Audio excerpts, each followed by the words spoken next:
talk about the reality of Target, which is the Chloe ankle strap sandal is usually $16, $17. And you can go in there and for the kid, buy it for $13.59. If they lower that puppy down to $11.99, will they sustain the traffic that you say is required? Well, Tom, what we have here is the consumers repositioned very quickly. So we had a cooler April, unfortunately. Anniversarying the stimulus was also an issue. And these markdowns taking place now are critical. Speed is the name of the game in retail, and Target is doing that now. The consumer shifted faster than they expected in terms of the consumer going out, requiring suitcases instead of swimsuits, and big and bulky in home. That's been under pressure too. So doing this quickly is a positive action, and markdowns will occur in the marketplace now this quarter. We're looking forward to a better back half, and Target and others execute well for back to school. Back to school should be pretty good. We are seeing a bifurcation in the consumer. On the one hand, there's lots of savings on the sidelines, but the consumer, the lower end consumer, is under plenty of pressure, specifically the under 50K household income as inflation takes hold. Oliver, this is what we want to talk about, and you've touched on it in a couple of ways there. Has the strength of the consumer changed, or is it just the basket that has changed, or is it both? What is it? It's a little bit of both, John. I think the consumer pivoted faster than retailers could plan for. So retailers had to be very quick and agile. In the case of home product and big and bulky, that's a very long lead time category. So it was difficult to shift. And Target and Walmart had executed so well through the pandemic, really stocking up to offer great customer service, that this change was faster than expected.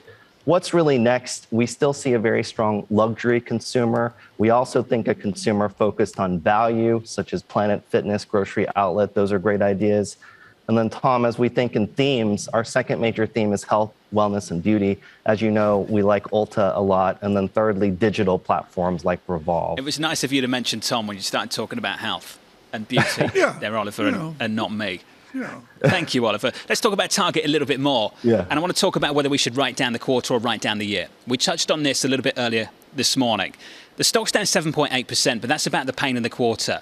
And arguably an investor right now that's just spooked, lost confidence in any guidance this company provides. But they are still looking for a bounce back in margins in the second half of the year. Now, Oliver, I want you to help us understand how doable, how achievable that actually is. When they're looking for 2% this quarter, that's the damage, and they're looking to get back to 6% in the second half of the year. Yeah, Target has assessed the situation. They're out with that press release today. And what will happen is these markdowns and markdown reserves will drive the top line. We've been in a volatile situation with the compares and what's been happening with the consumer. But this should be a good glimpse into what's achievable and doable, and a reset, which was needed in terms of what they're seeing now. So looking forward, the fixture is on unemployment. Unemployment's still very low at 3.6%. That is something we're going to monitor, as a risk factor to retail at large. But now the consumer's going out again, and this portfolio and the markdown should be in the right place. Target has unique vulnerability because, keep in mind, grocery is about 20%. It's about 50% at Walmart, which has led to a little more stability in the Walmart numbers and guidance. Oliver, how much does this challenge the model that came out of the pandemic, where a lot of companies, in particular retailers, were building up inventories to avoid getting caught up in supply chain disruptions? Yeah, Lisa, what we liked about the pandemic in terms of retail is curbside pickup, these sortation centers, the integration of Omni. Those will be powerful tools for the long term, and also Target and Walmart running marketplaces. So there is a lot of positives that came out of building a better mousetrap for the long term. Oliver, real quickly here, and we love to talk to you about luxury all the way on down to Target. We don't make light of it. It's really important. Could you explain to me why a sweatshirt at Target is $15 and a sweatshirt at Celine is $890? Explain that. Well, Tom, the magic of retail, we teach it at Columbia, is magic and logic.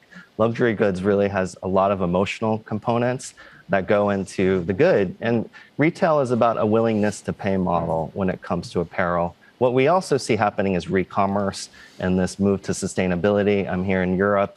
It's a very big, important topic. So, Tom, I'd encourage you to look at resale. You'll get that Celine sweatshirt for 30 to 40% off. Yeah.